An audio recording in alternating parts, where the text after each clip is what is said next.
All right, good afternoon, folks. Welcome to the American Debate Association's public debate.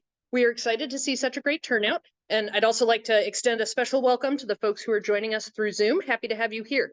My name is Adrienne Brovero, and I coach at the University of Kentucky. I'm also a member of the American Debate Association's Executive Committee, so I wanted to take a moment to tell you a little bit about our organization.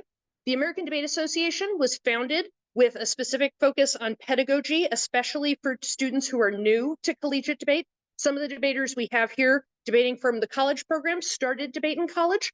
The ADA sanctions numerous tournaments throughout the season and hosts a fall championship that is specifically for novice and junior varsity debaters. And we also host a national championship in March. Over the last decade, we've also been holding panels at this conference, and we've convened panels to hold important conversations about debate.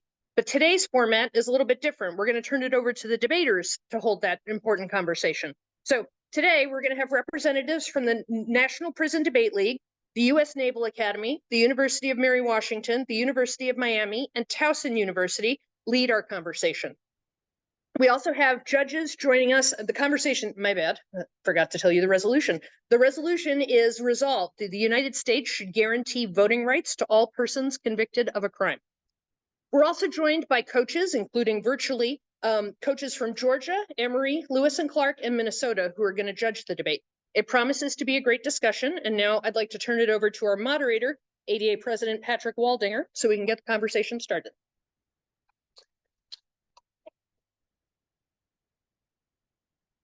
All right, thank you, Adrienne. Definitely appreciate that. So welcome everybody to the debate. You heard the topic. I want to do a few introductions, and I will introduce each speaker and explain the speeches as we go. But first, I want to introduce the coaches, organizers of each of the teams. So for the American Debate Association and the college debaters, we had Danielle Verney, who is the Director of Debate at the United States Naval Academy and is also on the ADA Executive Committee. So thank you.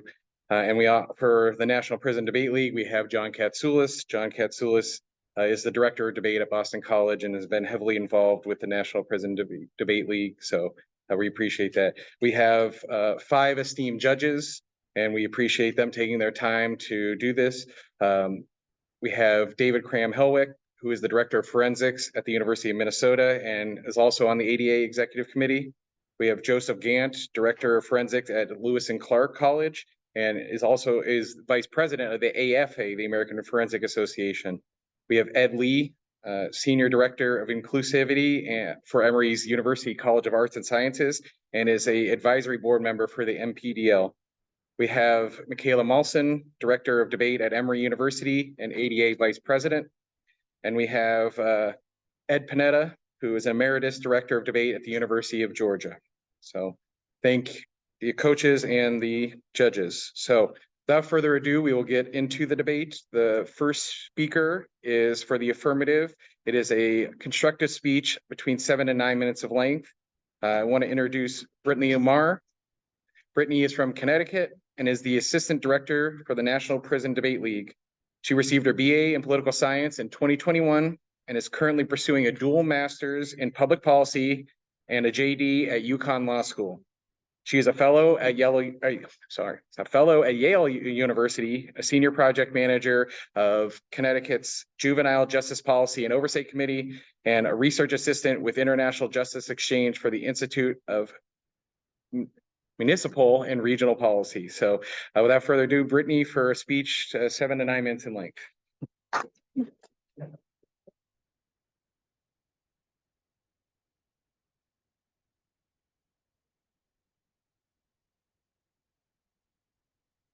During the 2020 election, 5.17 million people were disenfranchised due to having a felony conviction.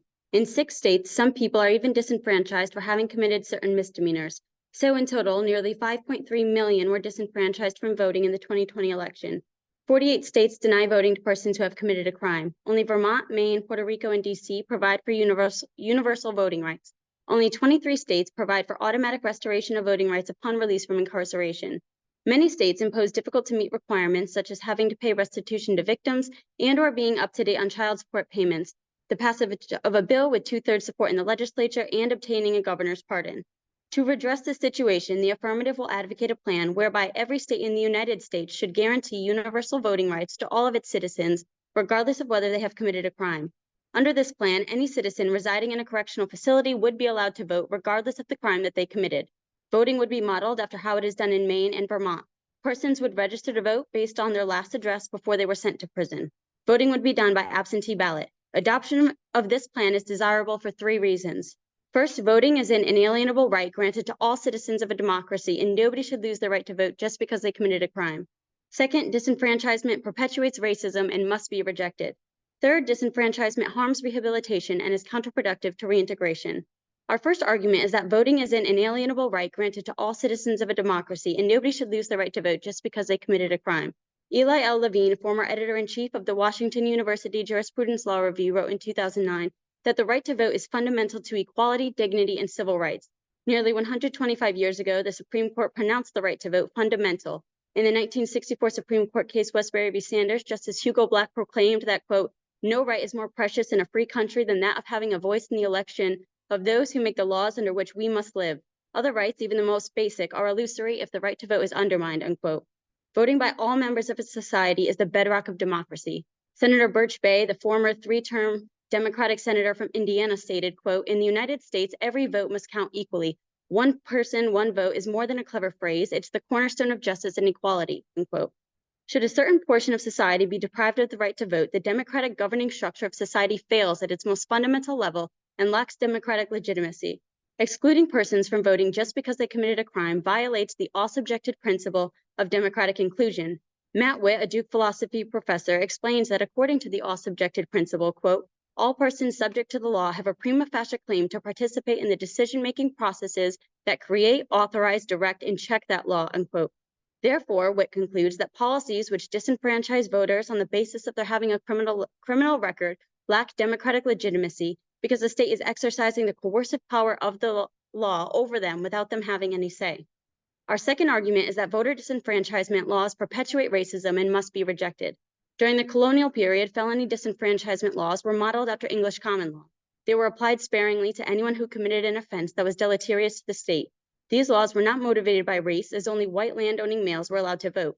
It was only leading up to and after the Civil War ended that disenfranchisement laws became a tool of racism. During that time, the number of states with disenfranchisement laws spiked from 35% in 1850 to 75% by 1870.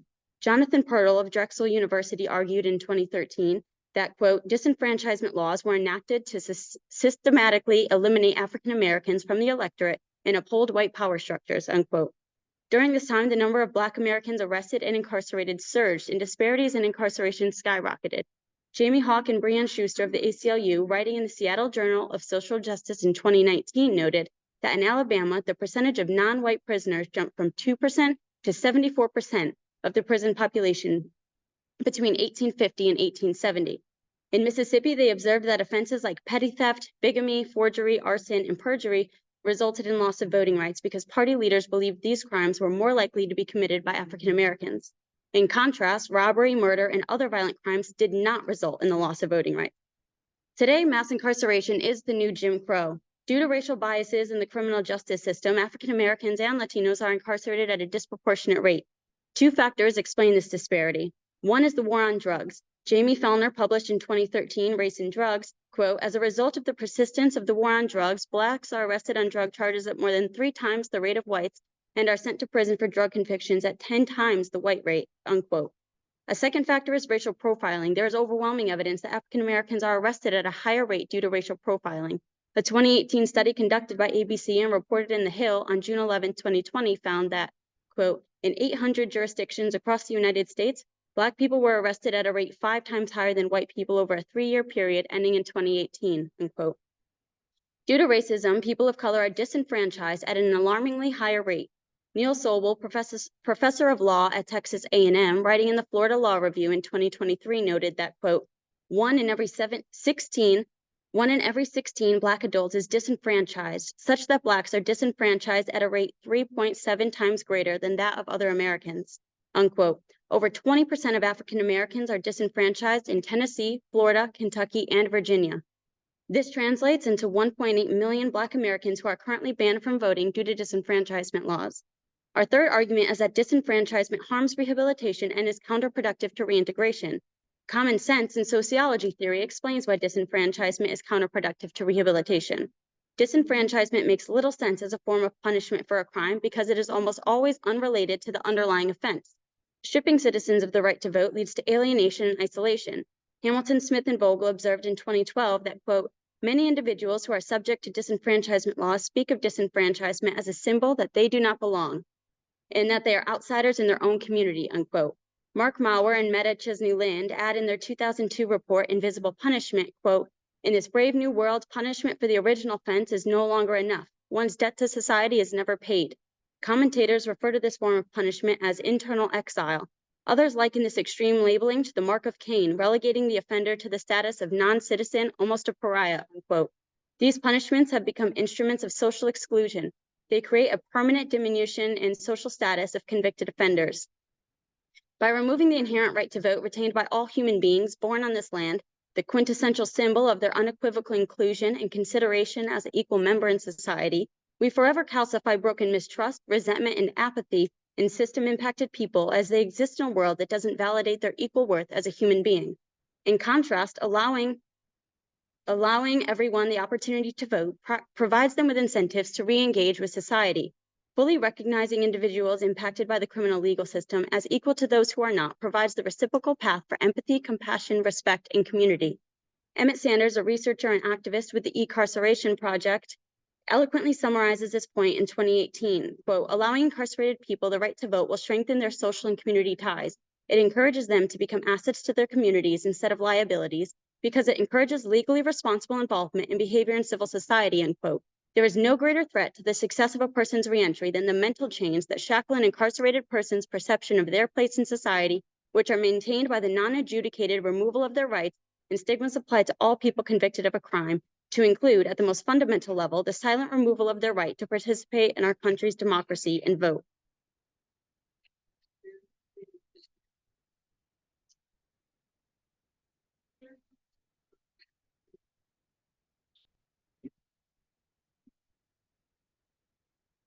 Thank you for that speech. We will now have a cross-examination of the first speaker. So I want to introduce the person on the negative team that will be doing the cross-examination and the closing speech. That is Trevin Walker from Towson University. They are a senior debater and majoring in communication studies. They had this to say about debate, that they enjoy debate very much. It brings to light a variety of topics that are worth thinking about because it goes outside the debate room and translates to everyday life. So for a cross-examination between 1 and 3 minutes, Trevin, please.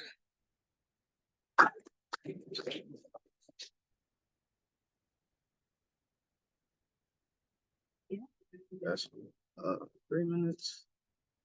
All right, I'm gonna start the time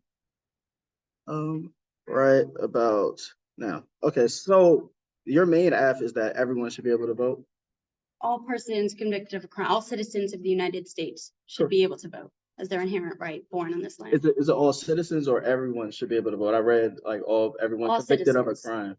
So, Okay. well, that So- expands to all citizens Okay, because well, it's given to those who okay, are that's convicted fine. of a So crime. so does this include like citizens like convicted of like heinous crimes such as Correct. Dylan Roof, like white Correct. supremacists, Correct. also those who are contained in Guantanamo Bay and things like If they're a that. citizen, they have the right to vote. So that's a Correct, good net regardless of the benefit. crime they committed, because if you start taking away the right to vote for certain crimes, it's a slippery slope. It's almost So- unrelated to the crime. If you Okay. commit murder, I mean, it's taking away the right to vote is totally unrelated to that person's rehabilitation. So we should or allow people to commit heinous crimes to do a vote and contribute and make laws in our society about that, no matter regardless of their like. correct, because they're predisposition. subjected to the Okay. laws of society and the Second. rules that govern them. Second, also, how do prisoners get information? Where does that information come from? That's the challenge without having voting in prisons. But where does the information come from? Like, where do they find information just on a day-to-day?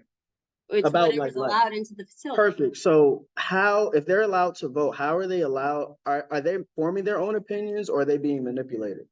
No, the information has to be given to them through like equal forms as it's given to people on the outside. So Sure. that okay. sort of information. Sure, but on if they're those only organizations- subjected to things, let's just say like they're watching TV, like they're only subjected to Fox News or maybe ABC News, and those are the only opinions they see. How are they not being manipulated if they do get the vote for that position?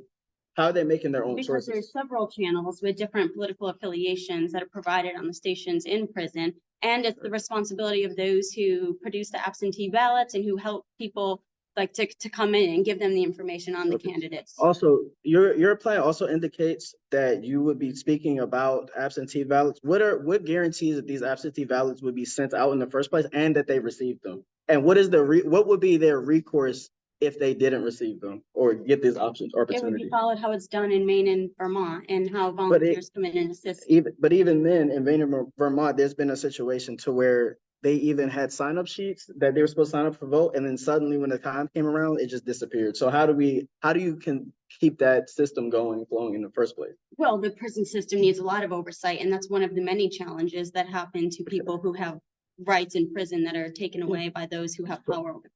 So how would this fix that then? How would them being able to vote in a system that is already against them, and as you've already indicated, is racist and is broken, how would them being able to vote within this system change anything? It's not about changing anything. It's about allowing someone to have the right that they're born with.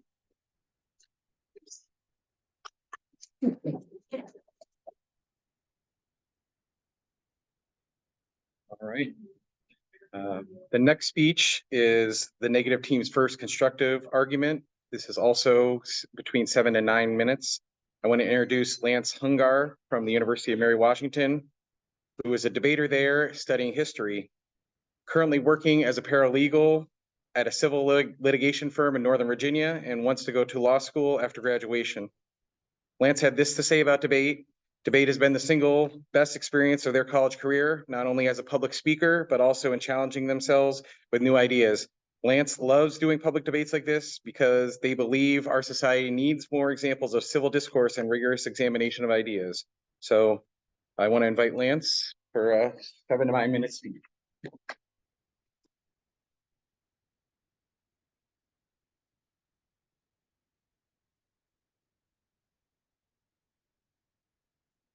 French Foreign Minister Alexis de Tocqueville wrote of this nation in the early 1800s, "The greatness of America lies not in being more enlightened than any other nation, but rather in her ability to repair her faults. It is precisely because our ability to repair our faults in the correct way is so important, and because preserving the rule of law allows us to enhance our criminal justice system to bring about real reform, that we negate the resolution. The United States should not guarantee voting rights to all persons convicted of a crime." Contention 1. Enfranchising incarcerated persons harms democracy because disenfranchisement promotes civic responsibility and incarcerated voting is inherently coercive. Arizona State law professor Mary Siegler notes that disenfranchisement of incarcerated felons is meant to heighten offenders' sense of civic responsibility by establishing the expectation of restored political participation. In this way, defensible disenfranchisement affirms rather than betrays our commitment to liberal democratic community. The key point is that disenfranchisement during a prison sentence actually rehabilitates offenders, as it emphasizes the importance of voting and promotes civic participation after time has been served. Additionally, incarcerated persons should not vote because of the coercive nature of imprisonment. All prisons in the United States are inherently coercive, and almost 10% of U.S. prisoners are held in for-profit prisons, according to a Sentencing Project report in 2023. There is no way to ensure that the votes of incarcerated persons are not subject to the coercions of government officials who operate prisons and control the information that prisoners receive, or even worse, the corporations who imprison Americans for money. Coercive voting was a feature of mining company towns in the 1800s, but should be left in the past. Our democracy, already under attack, should not be exposed to this systemic risk. Contention 2. Some crimes justify total disenfranchisement because the social cohesion of our democratic system would be harmed by enfranchising those who commit mass murder, treason, or election fraud.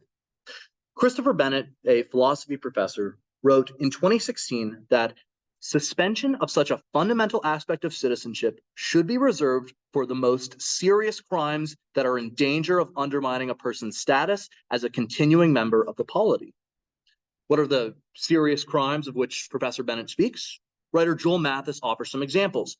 Dylan Roof, the Stoneman Douglas school shooter in Florida, the Boston Marathon bombers, all of whom survived their crimes and live now behind bars. They commit evil on such a scale they cannot possibly be allowed to fully participate in society. Those people shouldn't get to vote. Sometimes the social contract is so badly ruptured that it cannot be repaired. America is a unique nation. In John Adams' words, a nation of laws, not of men. This sets our nation apart from any other country. Other nations derive their legitimacy from ethnicity or culture or shared history. America, on the other hand, is a great melting pot, a tapestry of diversity, a nation of immigrants. It is because our social cohesion is so essential to the very fabric of our democracy, to the civic, political, and moral vitality of this nation, that some crimes must be punished with permanent removal from the democratic process. Along with mass murder, the negative team identifies treason and voter fraud as crimes that must be punished this way. As Nora Demleitner, Washington and Lee University law professor, wrote in 2019, crimes that directly attack democracy and the state, if an individual is convicted of treason, it's perfectly fine for a court to impose a lifelong denial of the franchise. If an individual commits voting fraud, or if you are the candidate who supports voting fraud and are criminally convicted, there's no reason why that should not carry an exclusion from the franchise. Think of the insurrection on January 6th, or a major politician who attempted to coerce election officials to commit election fraud. Those who attack the very symbols and functions of our democracy should not be given the chance to do so again. If our democratic process and the rule of law guarantees the cohesion of our diverse society and the legitimacy of our representative government, then these offenders must remain disenfranchised. Contention 3. While we agree with the affirmative team that the criminal justice system has many problematic elements, changing voting rights does not solve these problems. Instead of merely amplifying the voices of those that have been affected by the failures in our system, we should make sure that our system never fails again. When asking ourselves how we should solve the injustices in the criminal justice system, changing voting rights is not the solution. Major changes to the criminal justice system take immense effort and rarely get passed in Congress. Voting rights are no different. Voting rights for incarcerated persons, according to UPenn JD candidate Teddy Okechukwu, are massively unpopular with both Democrats and Republicans. A 2019 study found that 69% of registered voters, including 85% of Republicans and 61% of Democrats, would oppose giving incarcerated persons voting rights. To put it simply, there is no political will, and Congress would not vote for the affirmative plan. When considering whether to affirm or negate today's resolution, you must consider the way in which this plan will play out in front of a legislative body. We're not going to argue that you shouldn't vote for the affirmative because their plan will never happen, but instead that we only get one chance, and spending time and effort and political capital on voting rights is not the right choice. Instead, we should look to spend our political capital elsewhere, for example, in eliminating mandatory minimums. Eliminating mandatory minimums shifts the power away from prosecutors and eliminates mass incarceration, according to Mary Price, a Georgetown JD candidate writing in 2019. Price states that there is no department of the criminal law more egregious in its transfer of sentencing power to prosecutors than the mandatory minimum penalty. The criminal justice system devolved into an unbalanced system that shifted power and discretion away from judges and towards the interests of prosecutors. Eliminating mandatory minimums would truly reform our criminal justice system, but remember, we can't do both. Criminal justice changes sap the energy and time of Congress. Instead of wasting that energy and time, we should instead spend our political capital on changes that the science and the scholarship have identified as the most effective trends in criminal justice reform. Nicole Porter, director of the Sentencing Project, points to recent state-level trends, writing in 2022 that state lawmakers in at least 15 states and Washington, D.C. adopted policy reforms in 2022 that may contribute to decarceration and promoting effective approaches to public safety. This includes extreme sentencing and decarceration reforms, challenging racial disparity, drug policy reform, limiting incarceration for probation and parole violations, and prison reform, abolishing involuntary servitude and slavery. All of these reforms represent cutting-edge developments in criminal justice that can actually change lives for the better, not only promoting public safety and the rule of law, but also emphasizing the goal of rehabilitation. We only get one opportunity, one chance to reform the criminal justice system for the better, one chance to give people their lives back. Voting rights is not the best answer. The risk is too high, both to incarcerated people and to our democracy. The best path forward is through comprehensive changes to the criminal justice system through the elimination of mandatory minimums and following the science and scholarship of criminal justice reform. This will allow us, in de Tocqueville's words, to finally repair our faults and showcase the true greatness of this nation.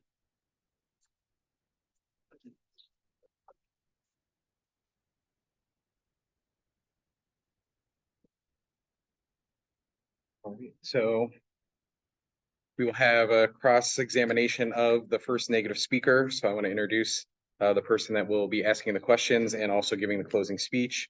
That is Daniel Troop, who's the founder and executive director of the National Prison Debate League. Daniel is the recipient of the PEN America's 2021 Leangol Ram Mentor of the Year Award, as well as the Toastmasters International's Leadership Excellence Award for Project Management. Daniel devotes himself to service leadership and the facilitation of human potential. He holds a BA in interdisciplinary studies from Boston University and serves as both a co-chair of the Career Workforce and Employer Connections Work Group for the New England Commission on the Future of Higher Education in Prison, and as a Justice Initiatives Fellow for Ithanka SNR and Daniel.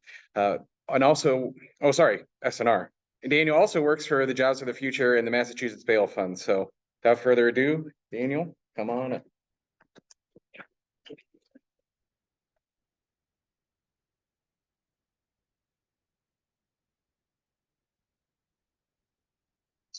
Start the time now. Lance, how are you doing? I'm good. How are you? Good. I appreciate the Alexander de Tocqueville quote. Absolutely. Are you also then familiar with the other thing that he famously said about judging a society by the condition of its prisons? Absolutely. Yeah. Excellent. And America's criminal justice system is failing in many ways. We completely agree. Well, I appreciate that because I'd hate to spend any more time trying to deconstruct everything you just said and how wrong it was. So I'd like to begin by asking you a couple of questions. Okay. And I'd like to know, how does your team justify selective disenfranchisement?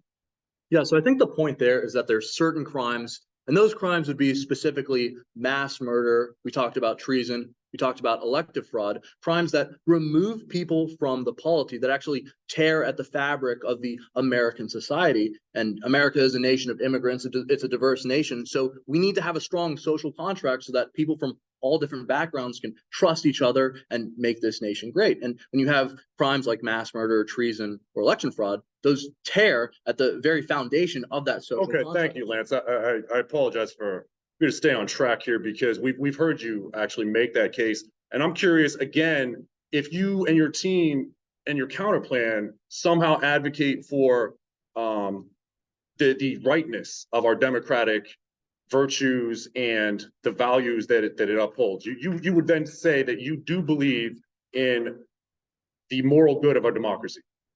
Democracy is morally good. I would say that, yes. Okay, so then you would say that any system or issue with that system that you acknowledge, your team acknowledges needs to be reformed, would then be wrong if it undercuts our democracy, such as disenfranchisement specifically. Okay. And again, I think that's rhetorical, so I will just move on to another question. Okay. Because I actually think that we're in a situation where we're very clear that disenfranchisement is wrong because, as you heard Ms. Lamar clearly state, it is an inalienable right of citizenship. And I heard nowhere in your first constructive speech anything that accounts for these selective crimes or wrongful conviction.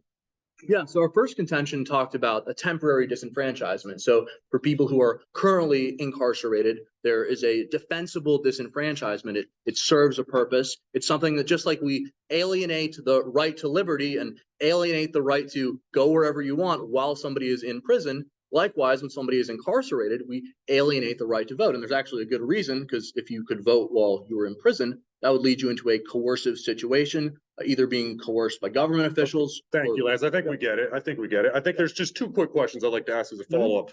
Does your team have any actual evidence or studies that you can cite that prove that disenfranchising people deters crime? I don't think we mentioned that at all. Excellent. Thank you.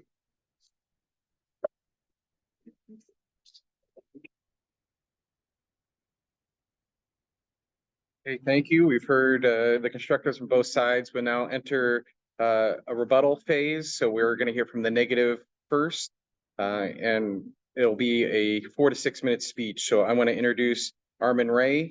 Armin Ray is a third class midshipman, which is the equivalent of a sophomore debater at the U.S. Naval Academy, who is studying physics. After graduation, wants to serve either as a surface warfare officer or submariner.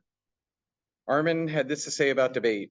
Debate is a mode of education and is grateful for the opportunity to participate in this discussion, having the opportunity to represent their school in front of the National Communication Association. So without further ado, Armin, a speech between 4 and 6 minutes.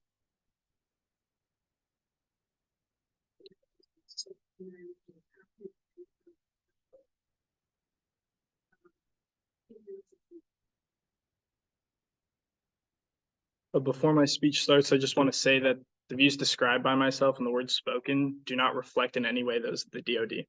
So, okay.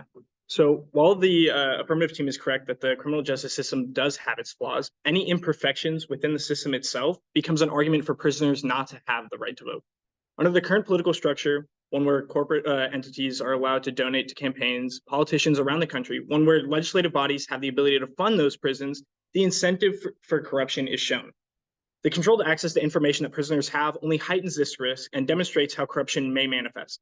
Through the control of information, such that we see with Vermont through the selective access to media, prisoners have the unique ability to shape how prisoners think, thus how they vote. It is likely these prisons will become smaller pawns in a bigger political chess game. The affirmative sets up a world where prisons become controlled voting blocks, one controlled through their access to information of who politicians buy to get the vote, essentially. Giving prisoners the right to vote makes them malleable targets for politicians to pounce on. This political scheme set up by the AF also provides incentive for prisoners to keep people longer and the Justice Department to incarcerate more people. Just some examples historically of groups coercing those under their control to vote in certain directions is Tammany Hall, a New York City political machine that owned most of the unions in New York City, which forced those unions under their control to vote in their favor. Or landowners under sharecropping in Jim Crow, forcing those who worked under them to vote in their favor to stay on the land.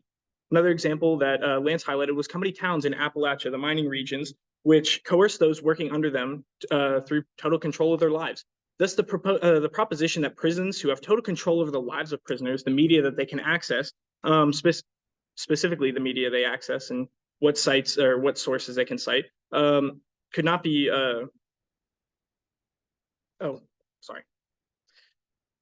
could not become political voting blocks that blatantly ignores the history we've seen. Further, in the status quo today, this can already be seen in states which allow prisoners to vote. In specifically Maine, Senator Susan Collins receiving funds both directly and indirectly from GEO and private prison investment group. Aside from the aggressive political state that the affirmative implements, re-enfranchisement directly affects those who have recently gained the right to vote, opening them to political targeting. Statistically, enfranchisement expands the power of the carceral state. Nicholas Eubank, professor in the Duke Department of Political Science and Social Science Research Institute, explains in 2022 that, quote, we use our database to measure the carceral response to enfranchisement in terms of new felony admission rates. Enfranchisement results in the greater use of the carceral state against Black people by more Black individuals admitted to prison. In addition, qualitative evidence to empirical relationship between Black enfranchisement and Black incarceration, evidence consistent with the argument in which newly enfranchised voters shifted policy towards the increased use of the carceral state. This shows that the re-enfranchisement does not stray from the discrimination the AF hopes to solve in this case. Further, they have provided no mechanism to solve the discrimination which they highlight, only highlighted it as an issue. Another response to this racism argument is Jeff Jacoby, a columnist from the Boston Globe. In 2020, he wrote that there may be legitimate concerns about race when it comes to policing and prosecution, but there is no insidious racial motive in denying felons the right to vote. No one denies that racial inequities exist in society. Yes, there were detestable efforts in the past to block voting rights based on race, but that isn't the case today, and it certainly isn't the reason we disenfranchise felons today. Moving on to the overall argument of democracy, our system of democracy and the value the affirmative puts in this democracy is a negative argument because over 75% of the nation thinks the affirmative's case is wrong. Jason Sneed, senior policy analyst in the Edwin Meese III Center for Legal and Judicial Study, explains in 2019 that, quote, a vast majority of Americans feel differently. 75% of Americans disagree with the argument that voting rights should never be taken away from felons. So on the broader concept of their policy would be rendered useless by politicians who disagreed, basically circumvented by politicians whose states this is enacted in. Like what happened in Florida. Duncan Hosea, a lawyer and legal fellow at the ACLU, explains the situation in 2020. Quote, DeSantis won their legal battle to disenfranchise hundreds of thousands of people with prior felony convictions. DeSantis began plotting to undermine the will of Florida voters, devised a scheme that can condition ex-felon rights, the restoration on how much money they have. He basically implemented a, quote, pay-to-vote system, which amounted to a modern-day poll tax, end quote. So to sum up our arguments here on the case presented, the flawed system at hand forces prisons to become controllable voting blocks that they can and will be used as pawns in any broader political conflict. That is, if we give them the right to vote. The control of media basically makes this inevitable. Aside from this, society will inevitably circumvent any attempts at re-enfranchisement because of the lack of popular support within our society and of politicians. Thank you.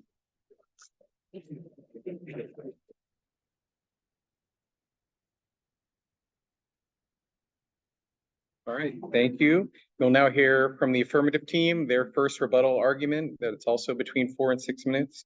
I want to introduce to you Brandon Brown. Brandon Brown is a PhD candidate at George Mason University, studying peace and conflict resolution with a focus on narrative and the criminal legal system.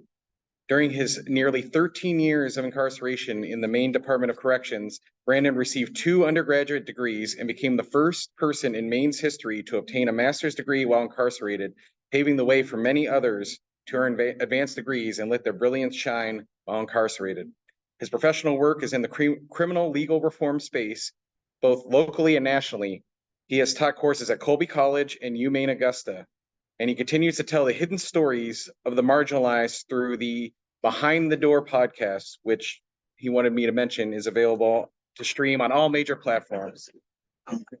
So, Brandon, 4 to 6 minute speech.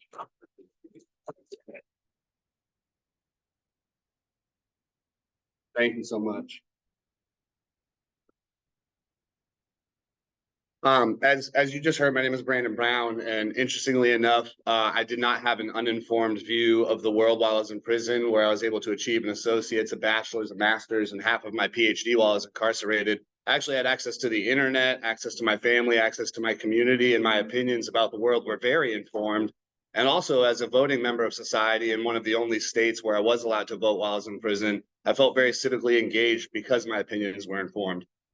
The opposition would have you believe that we would control the vote of prisoners while they were in prison, and that we would incentivize prisons to limit the information that people get. But it completely negates the fact that prisoners are part of the community while they are inside. And so in a state like Maine, in a state like Vermont, or in any other state in the United States of America, we do not completely strip prisoners of their rights to be human beings. We do not completely strip them of their right to connect with their community and with their families and with their friends. And so just like everybody else in society, their information is informed by the same things that we all have access to as well. I heard some interesting things in the opponent's speeches so far. One was that we were talking about cutting edge. What I want to say is that the real cutting edge would be to empower people subjected to a broken system to be the voices that dictate the change that that system needs. So we heard a lot about the need for mandatory minimums to be eliminated as the real push for criminal justice reform. But what better way to eliminate mandatory minimums and other broken criminal justice policies than to empower the millions of people who are currently disenfranchised to actually be votes that count in those things. The basis of our argument, as you heard Ms. Lomar say, is that voting is an inalienable right that should not be stripped from anybody for any reasons at all. In the last speech from our opponents, we heard a lot of information about the fact that the practices of disenfranchisement are not racist by nature. I just find that hard to believe because they acknowledge the history of disenfranchisement as racist in our country, but they leave out some convenient statistics. According to Teddy Okechukwu, Black Americans are incarcerated at 6 times the rate of whites, and 40% have lost their right to vote due to criminal conviction. According to Jason Shaw, JD Harvard Law, disenfranchisement weakens the political power of minority communities to defend their collective interests because it takes people out of those communities and takes away their right to vote. And so it's not only harming the prisoner themselves, it's actually harming the communities they come from. So as a punishment, disenfranchisement does not make sense because it's not proportionate to crime, because it's not only harming the person that we're punishing. According to Jalen Amaker, a JD at Notre Dame Law, disenfranchisement harms the minority communities by diluting their voting power and decreasing the amount of resources going to them. So in the context of America's racist past, we're relocating entire populations who are disproportionately more likely to go to prison than their white counterparts and actually taking votes away from their communities. So it's not only an issue of whether or not those folks are able to vote. Matt Witt, Duke professor, really gets to the next point of contention that we have to bring up, which is that as a punishment, disenfranchisement serves no purpose. It does not deter crime. It is not an effective punishment. According to Matt Witt at Duke, disenfranchisement cannot be justified by any normative theory of punishment because it does not deter crime. The vast majority of people who commit crime do not know that they will be disenfranchised. Therefore, it's not a proper punishment, and it's no way to deter crime from happening in the future.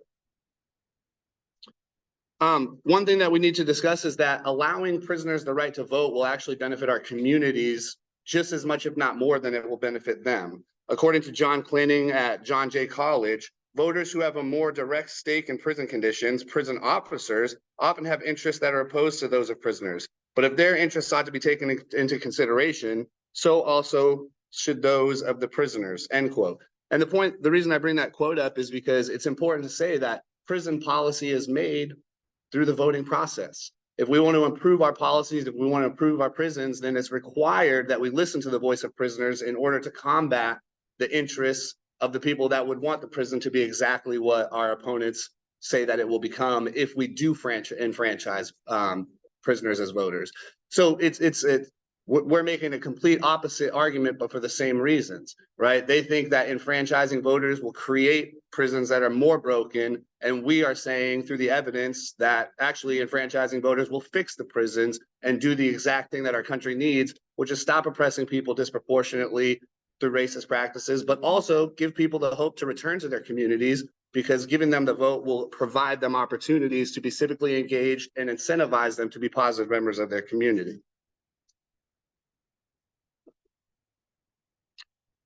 At the end of the day, what we're really arguing, what the most important thing that we want to impress on all of you is that voting as an inalienable right in our society should not be taken away from anybody for any crime under any circumstances.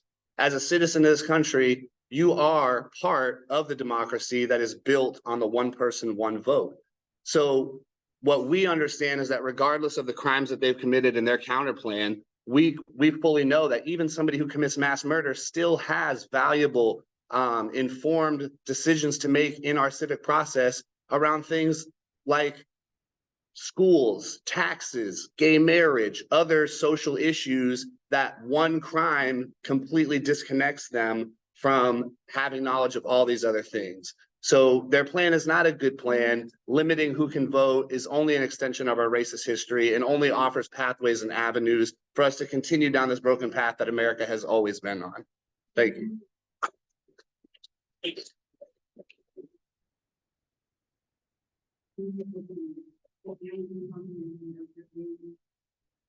All right, thank you. We will now hear from the negative's second constructive argument, which will be between 6 and 8 minutes. I want to introduce to you Leah Castaneda. who is a senior at the University of Miami, double majoring in English and Human Rights Policy and Advocacy. Leah has served as the vice president of the University of Miami's debate team for the last 2 years and is a proud member of the team for all 4 years that she's been there. She's currently a junior debate coach for the Miami-Dade Urban Debate League, sharing her love for debate and her commitment to empowering students. So Leah, come on down.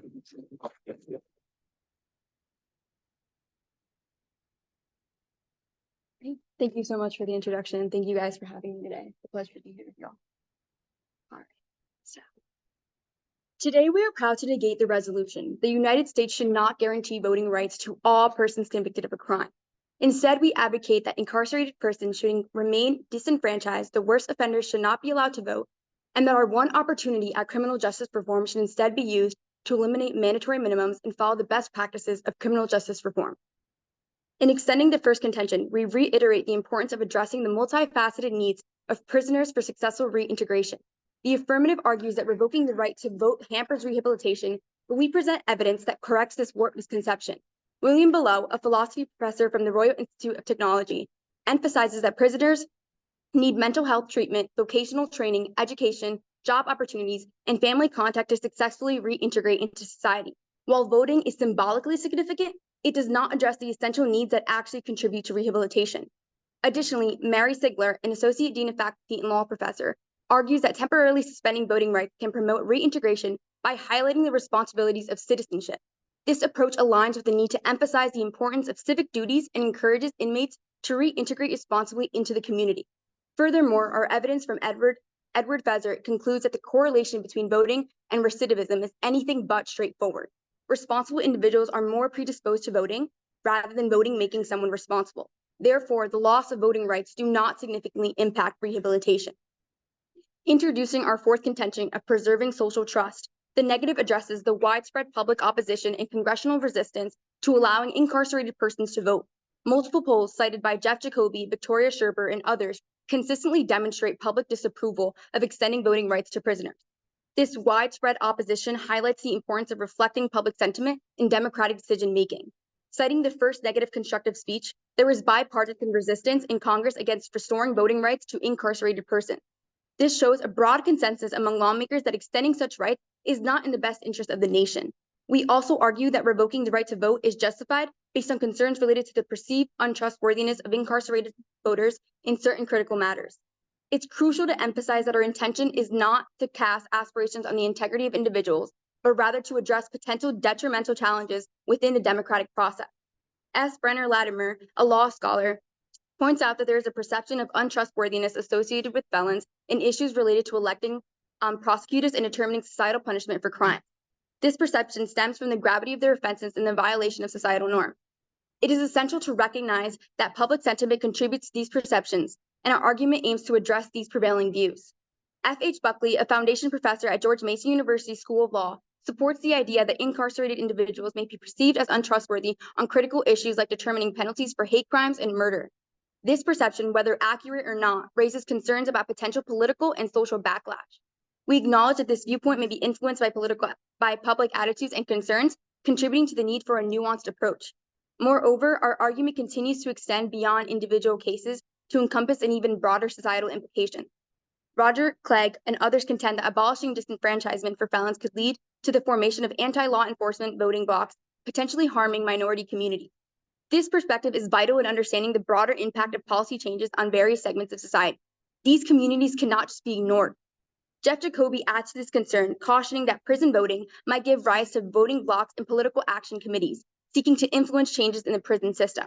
While recognizing the importance of advocacy, our contention underscores the potential disruptions in the balance of power and policy making that could arise from the involvement of specific groups in the political sphere. Now, tying this back to the foundation of the United States as a diverse nation of immigrants, our contention underscores the imperative nature of social trust. Going against the public's will in this matter risks eroding the very fabric that holds our diverse nation together. Disregarding the concerns expressed through public opposition and congressional resistance could create fractures in the social trust that is integral to a country shaped by the contributions of immigrants. It is crucial to recognize the significance of aligning policies with the values and expectations of a nation that prides itself on embracing diversity. Moving on to our final contention. In response to concerns raised about the broad revocation of voting rights for all incarcerated persons, we propose a counter approach that advocates for the exclusion of the worst offenders from the right to vote. It's crucial to note that disenfranchisement is justified only for those currently incarcerated, not for those who have been released. As highlighted by Mary Sigler, this approach recognizes the severity of the crimes committed while allowing for reintegration and the restoration of voting rights after serving the sentence. Mary Sigler argues that a temporary suspension of voting rights for serious offenders is not a civil death, does not alienate prisoners, and can promote civil responsibility and reintegration into society. By excluding only those who have committed the most severe crimes, we can send a clear message about the gravity of certain actions without permanently disenfranchising individuals. The affirmative continuously states that voting is an inalienable right, so is liberty, and liberty is taken away when they are incarcerated. It is done for a reason. We have structure for a reason. Our counter approach aligns with the criteria outlined by Mary Sigler, where felony sentences that require revoking voting from offenses that reflect the most profound breaches of community norms and values, combining the highest level of culpability with the greatest degree of harm. To specify, we propose that treason, election fraud, and genocide should be considered as crimes warranting the loss of the right to vote. Joel Matisse especially emphasizes that persons who commit multiple murders, such as Dylan Roof mentioned in the first negative speech, should be excluded from voting. How is it logical to argue otherwise? Christopher Bennett and Joel Matisse support the notion that disenfranchisement should be limited to the most serious crimes and the very worst offenders. This ensures that the counter approach effectively maintains the principles of democracy and addresses concerns related to the severity of certain offenses, without imposing a blanket of restriction on all incarcerated individuals. Our counter approach advocates for the exclusion of the worst offenders from the right to vote, abiding to the severity criteria outlined by legal scholars. We now stand at the crossroads of change for our flawed criminal justice system, a chance to offer redemption to those who have firsthand known far too well of its failures. While we wholeheartedly agree that reform is overdue, changing voting rights is not the answer. Voting rights for incarcerated persons is regressive, running the risk of block voting, and there is no statistically significant evidence that indicates voting reduces recidivism. And extending the right to vote to school shooters, insurrectionists, and politicians who collude with foreign powers destroy our nation would further destroy our system of representative government, but also the trust and social contract that allows this nation to exist. Academics, researchers, and state pilot programs have shown us the way forward, and the answer is not voting rights. In closing, vote to negate the resolution to reform our system beyond the walls of incarceration, touching the very essence of our democracy. Thank you.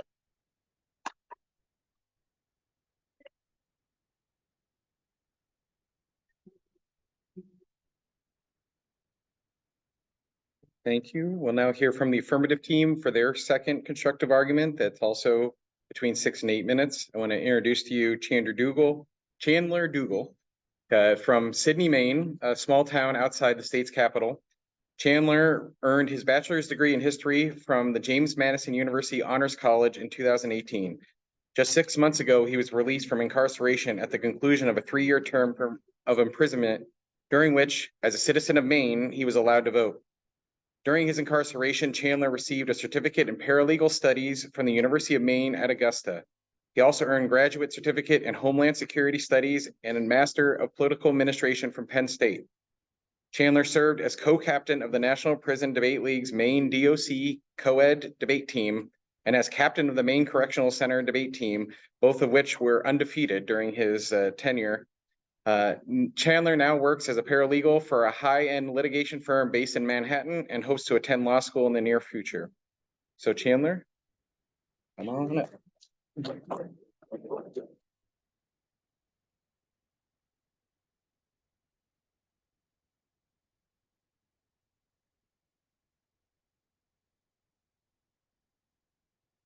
To quote Barry Goldwater, extremism in the defense of liberty is no vice, and moderation in the protection of liberty is no virtue.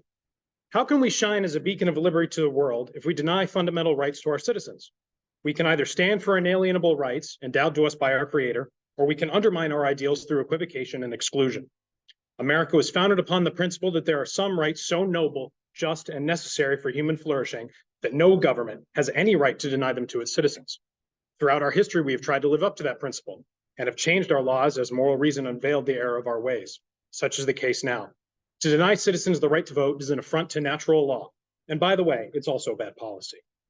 A decent standard for public policy would be to adopt the medical adage, first do no harm. Available evidence concludes that prisoner disenfranchisement causes serious individual and social harm. Jonathan Pirtle, writing in the American Journal of Public Health in 2013, conducted a sophisticated medical analysis of felon disenfranchisement and concluded that disenfranchisement unequivocally limits an individual's ability to control forces that affect his or her life, and qualitative research suggests that this reality becomes, quote, salient and internalized. Hurdle's further review of more than 30 studies found that these feelings of low control were significantly associated with overall risk of cardiovascular events and mortality. Homan and Brown, professors of sociology at Florida State and Duke universities, reported in Health Affairs in 2022 that, quote, a qualitative study on disenfranchised people with felony convictions shows that they experience feelings of social exclusion and a low sense of control over their lives because of their inability to participate in political life. Their research further discovered an association between disenfranchisement and particularly worse mental and physical health outcomes among Black adults. Emmett Sanders, researcher for the Challenging E-Carceration Project, conducted a literature review that determined, quote, studies suggest that voting is as much a learned behavior as it is a habit. Children whose parents engage in civic activity and voting are more likely to find value in taking part in the democratic process themselves. When parents are not able to vote, however, children often have no model for civic engagement. This suggests that when parents in prison are disenfranchised, their children are effectively disenfranchised as well. Therefore, disenfranchisement of prisoners creates both immediate and intergenerational harm. Perhaps the health and well-being of prisoners and the civic engagement of their families is of lesser concern to our opponents. But what of the rehabilitation of the prisoner? A primary thrust of the entire prison enterprise. Teddy Okichukwu, writing in the UPenn Law Review in 2022, discusses empirical studies which indicate felony disenfranchisement increases the likelihood of recidivism, with one study demonstrating a significant association between disenfranchisement laws and recidivism. Adair Aviram of the UC Hastings Law School analyzed a study which determined only 5% of former voting felons were arrested compared to 16% of non-voting peers. Concluding that, quote, it is clear that voting in and of itself is associated with lower rates of recidivism.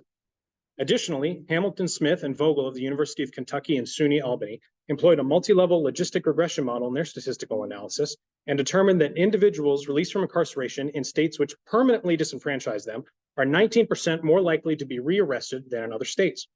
They unambiguously stated disenfranchisement is directly related to recidivism.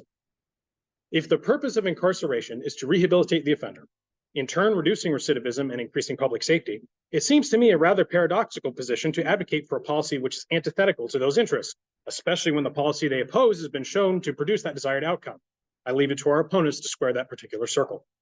Claudia Lenore, writing this year in Richmond's Public Interest Law Review, reports that 7.4% of the adult African-American population is disenfranchised, contrasting with only 1.8% of other Americans.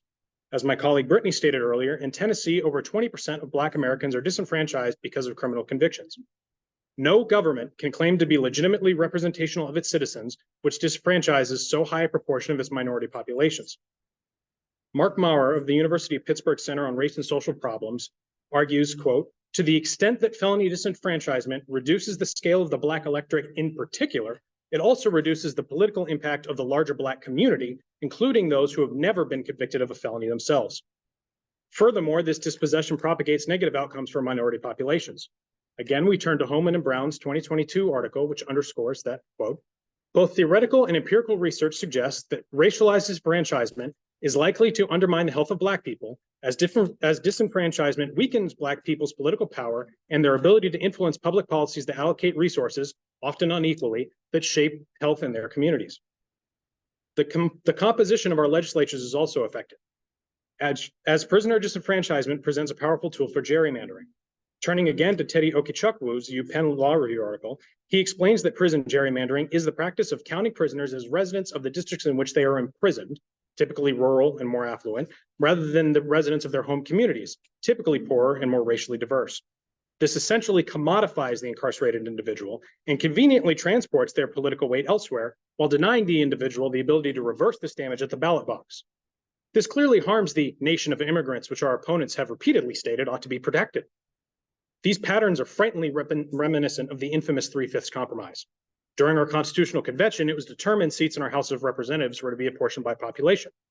Slave states desired that their captives ought to count as part of their population, despite their inability to vote. Free states feared an imbalance of power. A compromise was reached in which each slave would count as 3/5 of a person for purposes of congressional appointment. The arrangement was politically convenient for the slave states and rather inconvenient for the slave. Prison gerrymandering is politically convenient for rural and typically white localities, and rather inconvenient for prisoners in their underserved communities. The era of disenfranchisement transcends policy concerns. It creates deep moral and philosophical problems as well. It threatens the inalienable rights of American citizens. As our Declaration of Independence nobly and poetically proclaimed, to secure these rights, governments are instituted amongst men, deriving their just powers from the consent of the governed. When we deny the vote to any American, we deny the ability of the governed to provide their consent. Definitionally, one cannot consent to something which one cannot participate in. How then does that leave the powers of our government? And how unsecured do our rights become? According to our opponents, these questions are apparently subservient to political expediency, as we only have one shot for some reason. We are engaged in more than a simple policy debate. The resolution at hand is fundamentally about the bedrock of our nation. Do we truly believe that liberty is an inalienable right? Is the right to freely and voluntarily participate in the political process not the very essence of liberty? It is, and it is endowed to each and every one of us by our Creator, by natural law, not the laws of man. And it is therefore an affront to moral reason to deny by force that which is so justly deserved. The story of America is one of the expansion of liberty and human freedom. The resolution at issue today provides us the opportunity to continue that story, to continue to build our republic into a more perfect union. To reject the resolution is to reject our national story, to further dim the shining light of the city on the hill which our nation promised to be, and to inch ourselves closer to the tyranny and deprivation of liberty which we once freed ourselves from. Thank you.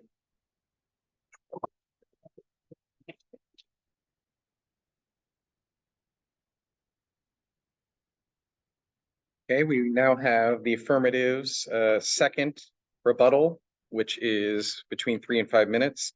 I want to introduce to you George Vicente, who was born and raised in Brockton, Massachusetts. At the age of 17, he went to prison to serve 18 years.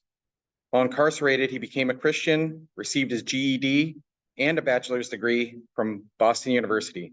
He earned multiple communication and leadership awards at the Toastmasters International Phoenix Club, as well as the President's Distinguished Club Award. Participated in Norfolk's resurrected prison debate team, where he and his teammates won first place against Boston College's debate team and served his prison church community in many leadership capacities.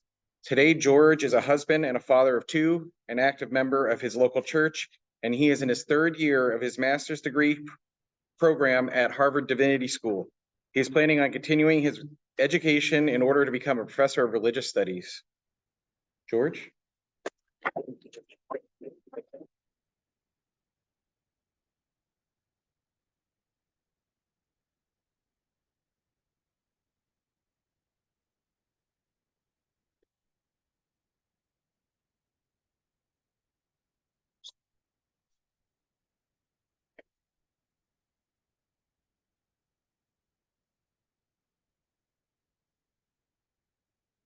So the negative team starts off by saying that enfranchising prisoners will not rehabilitate, that there are better things that they can do to rehabilitate prisoners instead of enfranchising. And they talk about instructive disenfranchisement. First, if there's 10 things that can rehabilitate a prisoner, why not add an 11th? If there's 12 things, why not add a 13th? And we need everything that's there to make sure that the 95% of people that are in prisons that are coming out to be our neighbors are rehabilitated and are ready to be civically responsible individuals in our society. Moreover, they talk about instructive disenfranchisement by taking away the vote of an individual is going to teach them to become more civically responsible. That makes no sense. How are you going to keep somebody from the democratic process that engenders, that creates a civic virtue and value and for these democratic values in a person? Why not allow them to vote so they can have their process in this to create better civically minded individuals? And it's also unclear how this will happen. Because Jason Shaw, according to Jason Shaw, JD, Harvard Law, 2006, he states, felon disenfranchisement is a silent, automatic punishment of which many do not know the details or even existence. Any expressive purpose cannot be fulfilled if the message is not received by those it is directed towards. If I don't even know when I'm incarcerated that I don't have the right to vote, how am I going to be motivated and pushed, to be more civically minded if I don't even know that my right to vote was taken away? Like, no, we want our right to vote there. Those incarcerated need the right to vote there so they can get involved in this process. And like I said, become more civically minded. Next, said it doesn't matter. They said it doesn't matter to the majority of the nation that people incarcerated should have the right to vote.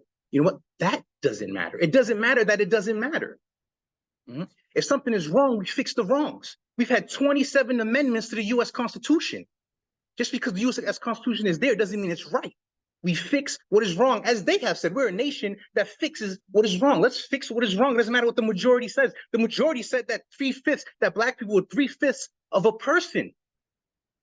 Just because the majority says that, should we keep it? No, we fix it through amendments that we've had over the last few hundred years.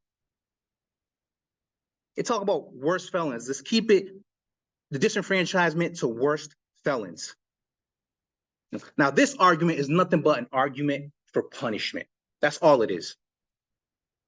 My teammates have shown, and this is why it's an argument for punishment, because it's clear. My teammates have shown, the experts have shown that it's an inalienable right for citizens in a democracy. So if you're a citizen in a democracy where every citizen is supposed to have a say in what is right and what are the laws and what are the policies, that every citizen is supposed to have a say. Every citizen is supposed to have a say. Those incarcerated, those not incarcerated. It's an inalienable right. Also, that disenfranchisement doesn't promote democratic values, but it actually undermines it. We're saying that we're a democracy, everybody could vote. We take away the right from citizens that's incarcerated. How are we still a democracy? So that being shown, and it also being shown that it's not productive to rehabilitation and reintegration, as my teammates have shown, punishment is not justified as a reason for disenfranchisement. There's no connection to the underlying offense. Also, it's not part of the sentence, so how is it punishment?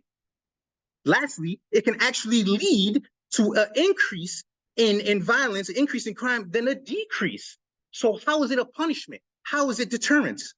So it is ultimately for punishment, and even that is not a justification. As Neely Bardash, J.D. candidate at Belmont University College of Law 2019 states, disenfranchisement does not further goals of either rehabilitation or retribution, and may not even increase the likelihood, and may even increase the likelihood of recidivism, end quote. And lastly, they talk about civil death, that it's a temporary suspension of rights, so it's not a civil death. How is it not a civil death? If I'm incarcerated and my right to vote is taken away from me, then I'm civically dead at that moment. It doesn't matter if I'm dead for a month, 2 months, 3 months, a year, I'm dead for that moment. I'm civically dead. You know, Justice Earl Warren says citizenship is not a right that expires upon misbehavior. And Mark Maurer in the Sentencing Project 2004 says prisoners remain citizens and retain their status throughout their incarceration. Let me find the rest of his quote. Throughout their incarceration, then it follows that prisoners should enjoy the most basic of their civil rights, the right to cast a ballot, end quote.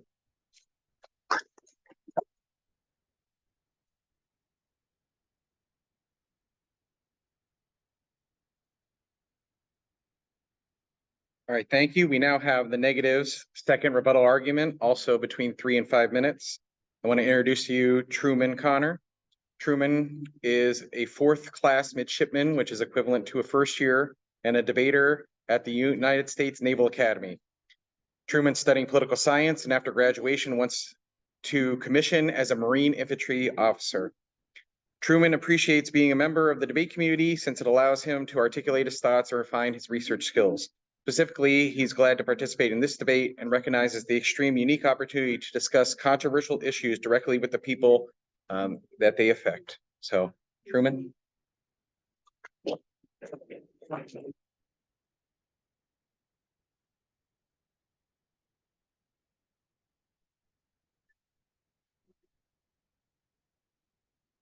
Before I start, my opinion does not reflect that of the DoD's.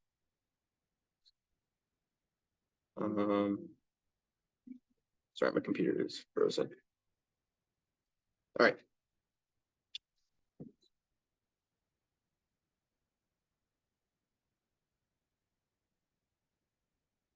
Don't miss for the forest for the trees. The structure of the criminal justice system is messed up. However, allowing prisoners to vote just gives that complex another right to weaponize. Politicians would simply pay prisons to show specific news channels or partisan newspapers. It holds historical precedent. Reread a couple of arguments. First, the Tammany Hall machine. It controlled all the unions in New York and coerced them into voting the same way. Even in our first negative speech, Lance described mining towns and how big coal companies would supply newspapers designed to influence workers. In Maine, Susan Collins gifted $2.1 million to prisons in a vague effort to increase community safety. And also, let's not forget the GEO Group, a private prison giant, donated $1.9 million to her super PAC in order to influence those prisoners' vote. You heard in the last speech bring up prison gerrymandering. This flips towards our side. It once again shows the logic of how prisons will be taken advantage of for the vulnerable when it comes to their voting base. In the first cross-examination, we heard the affirmative say, whatever's allowed in the prison they can watch, or there's no oversight in the prison, which both seem to lead to the conclusion that in the context of information, it isn't received in a balanced manner, which answers their first argument, that prisoners can be informed. Even though I appreciated Mr. Brown's personal narrative on having access to the internet, it isn't the account of John Anderson, who said that he and his fellow inmates were completely barred from free access to the internet. Also, secondarily, Mr. Brown could have had access to the internet, but he cannot be sure that the information he's seeing is not the information the prison doesn't want him to see. Now, their second argument is about improving prisons. However, their evidence A is not about voting. It's about the opinions of the prisoners and their guards being weighed equally. But this is impossible since the actual structure of a prison is how the guards have legitimate authority over the prisoners, so their opinions can never be equal under the structure of the criminal justice system.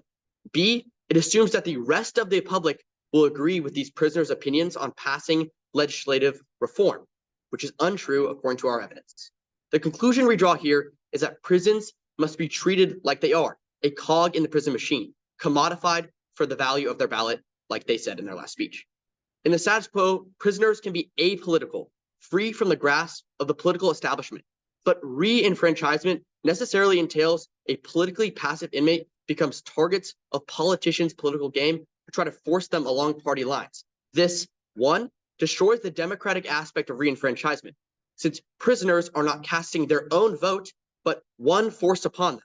Two, it increases the new Jim Crow aspect of the prison industrial complex, because it incentivizes prisons to have more prisoners, i.e., the more prisoners inside of a prison, the more voters that prison can sell to prospective political candidates.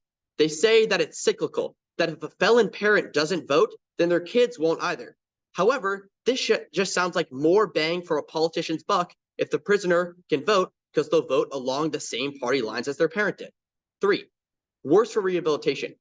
Being burdened by politics likely distracts from the reflection on the laws that were broken and that they have to correct. Four, their last argument is civic death, but not making your own decisions on your own behalf means you're just a civic zombie. Lastly, under the principle of democracy, the process of re-enfranchisement is anti-democratic. Beyond the observation of who gets to vote, the core principle of our democracy is the belief of the public rather than the opinion of the few.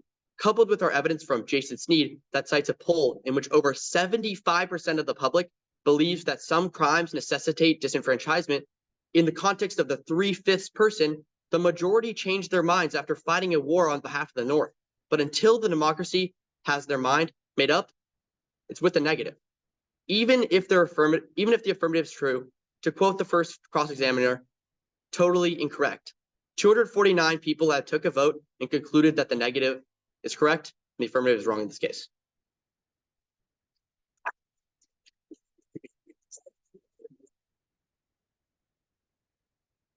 Okay, we will now have the closing arguments for each team.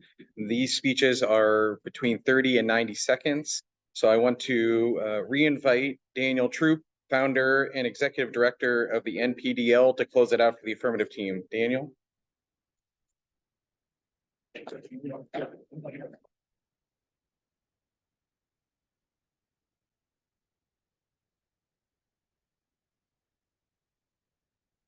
With all due respect to our opponents, especially those from Navy, not even the Air Force can make those arguments fly. Our opponents want to distract you with unsubstantiated claims like block voting. We only have 2 states in this country that allow incarcerated individuals to vote, and there has been zero evidence of block voting or coercion. But I'm sure we're all subjected to a lot of unwanted political attack ads in the main community. So I think there's quite a bit of money spent on coercion in the community and not in prison. You know, these examples like Dylan Roof, again, they want to distract us with sensational examples that have no relevance to the crimes or the actual ability to vote and exercise your civic inalienable rights that we've discussed here. Does anyone, I'm assuming the team wants us to believe, does anyone in this room believe, especially the judging panel, that Dylan Roof thought to himself, I'd really like to go shoot a bunch of people today, but I'd sure hate to lose my right to vote? It doesn't deter anything.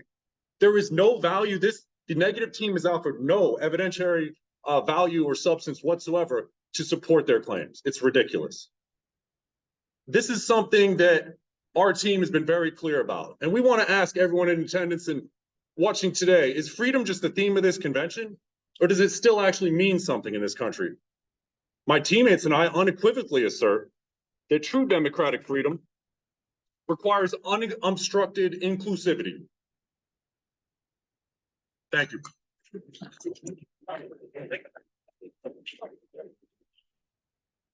All right.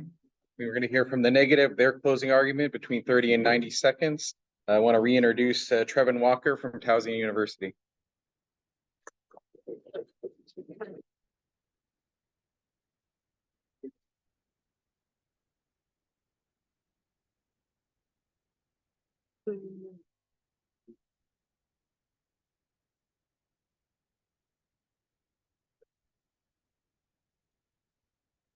Start the time now. All right, today you have seen a great debate, a clash of ideas and about a fundamental issue with this criminal justice reform. The affirmative has said that in order to solve racism, to promote rehabilitation and restore inalienable rights to Americans, you must give voting rights to incarcerated Americans. The negative counter approach tackles these problems at their roots so that our entire criminal justice system can be made better. Racist politics of war on drugs led to higher incarceration rates among Black and brown people. By removing mandatory minimums and following the state programs on solving racial disparity, we solve this issue. It stands to reason that we solve rehabilitation. Remember Mary Siegler, felons who have the vote restored are more appreciative after incarceration and better at participating in the political arena. And they are able to do this without the disadvantage of the lack of public trust that lay admission. Finally, the negative counter approach restores voting rights to all Americans except those accused of the worst crimes: treason, election fraud, and mass murder. There has been no justification from the AF about why those who seek to destroy our democracy should participate in it, and they dropped our entire counter plan. Finally,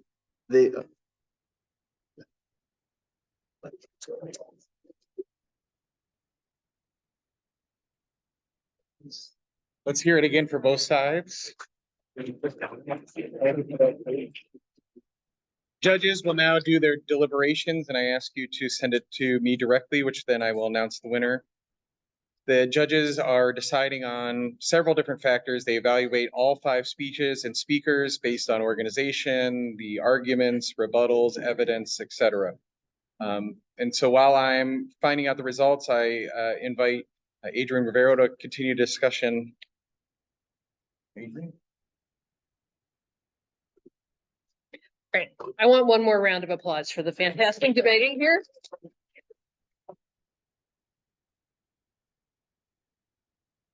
And also, again, special thanks to Danielle and John for coaching both sides. Great job. All right. While we have, and thank all of you for coming, obviously. Great to have an audience here. Appreciate everybody being here and supportive. Now I'd like to offer you folks the opportunity, if you have questions, to ask the debaters about the debate or about their programs. You please feel free to, or if anybody has comments or thoughts that they would like to contribute to the discussion. Okay, I'll lead it off. I think it is awesome that you folks are using index cards and accordion file and computers. That crosses my timeline in debate.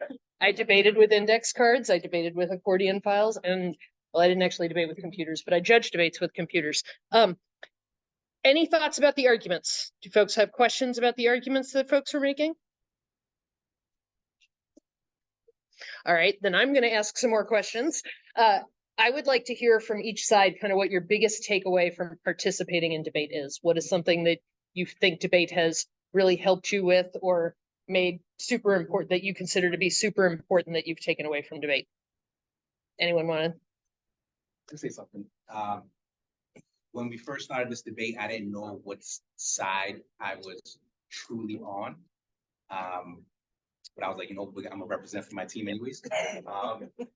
And after going through all the evidence and getting together with the team and listening and so on and so forth, I seen that debate, which incorporates research and all this stuff, causes you to become affirmed and more strengthened in a conviction either way. My conviction now is on this side. I've become convinced and kind of passionate about it. And so debate, and more specifically what happens in debate, has caused that to happen. That's great. Yeah, one of the things we get asked about frequently in debate is how can you possibly take positions that you disagree with? And one of the best qualities about debate is learning both sides, and it can make you better at expressing your position. And it means that you're listening and hearing what the other side has to say, because in order to defeat the argument, you have to actually research it and engage it. Anybody from this side want to speak to what takeaway is, Lance? I mean, I think for me, the benefit of debate, and especially a debate on a controversial issue like this, where it was very civil, I mean, that's very different from like a presidential debate where they talk about controversial issues and just spend the time insulting each other. But I think, you know, to your point, we were listening to each other. There's empathy, and kind of in an opposite of what you were saying before this debate. I knew exactly what my position was on this, but because of researching this and debating it and talking about it with people, I think my position has shifted a little bit, and that's because I took the time to see the arguments on both sides. So I think debates can definitely go both ways for that. I'll say something else too. It was interesting because a big part of their argument today was how we're actually informed about things, and the idea that people in prisons would have controlled information coming into them. And that kind of comes to the beautiful thing about debate that they're saying as well, is it forces you to actually diversify the information that you're receiving to be able to create and defend an argument. I think socially, how often do we do that in our everyday belief systems? We don't. We seek out the information that's affirming the things that we believe in our community believes, because we live in, you know, electronic silos, and we all know how algorithms work and all that.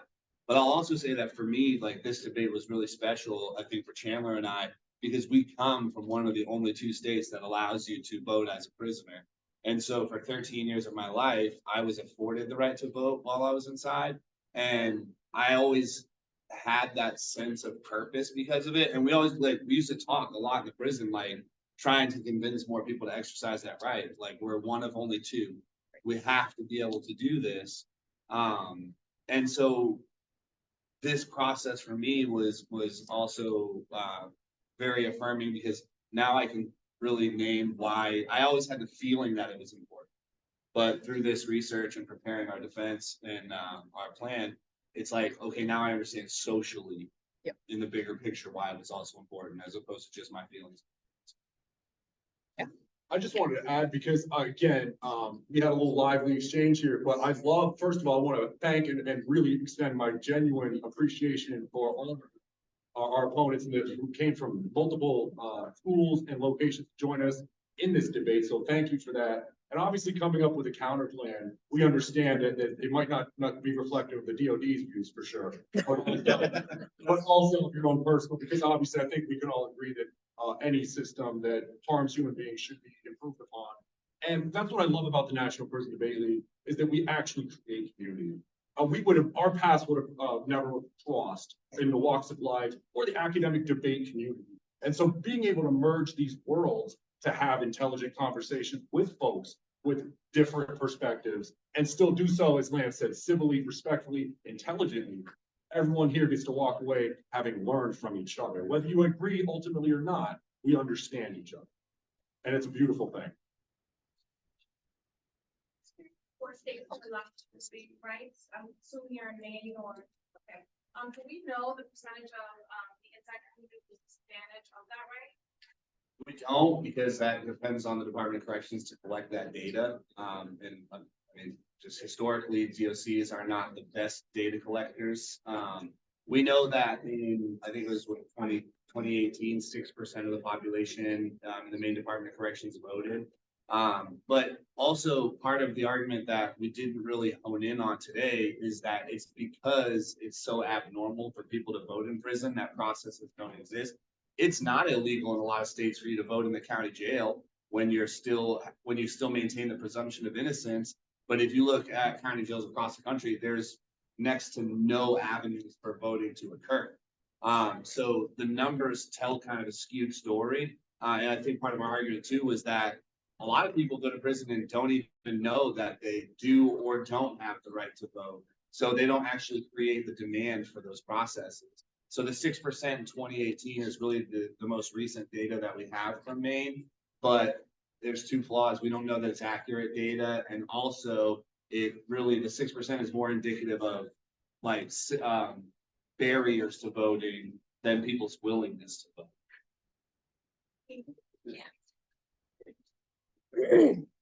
So I had another position similar to like some things that were stated earlier. I kind of knew where I stood on this conversation and this issue, and then having to be on the negative side really like troubled me in a way because of like a lot of the racism counterpoints that they were talking about.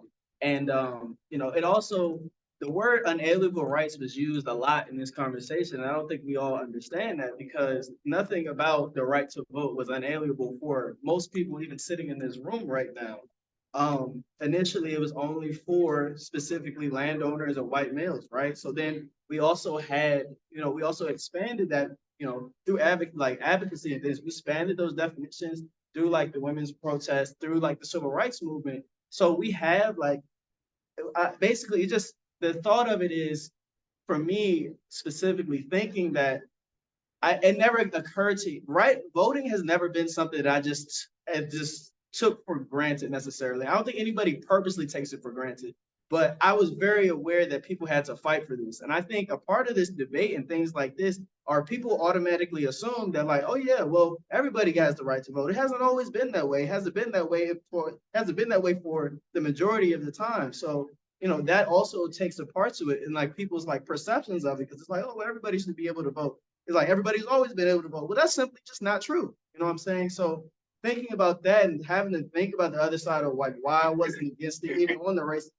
like point, was also very like enriching for me, and also showed me that like, okay, like just because I know people I'm around may know that, you know, voting isn't just a simple thing, like some people might not have ever had that perspective, and they might not come from, you know, a place of like, I can't think of the word here, but like malice, but you know, it's a thing that you have to think about. So yeah, I just wanted to bring that up. All right, I believe we have a result. All right. Again, want to thank both teams for, you know, being here with this setting up. And we had people from all over the place, and it's really awesome that we were able to do this. The judges tallied the votes and the scores were close, but the decision is unanimous for the affirmative for the National Prison Debate League. So let's hear for them. And let's hear it for all the debaters. Thank you again. So, appreciate it. Thank you, Patrick. Congratulations. Congratulations. I just want to remind everybody, as Patrick said earlier, there's a really great podcast out there called Behind the Door. You can find it on all, this is his words. There you go. You can find it on all major platforms, Behind the Door. Yes, congratulations. I think they want to get everybody together for a photo. Thank you, Ed. Yes, thank you. Thank I enjoyed it. Enjoy the rest of your time in Baltimore.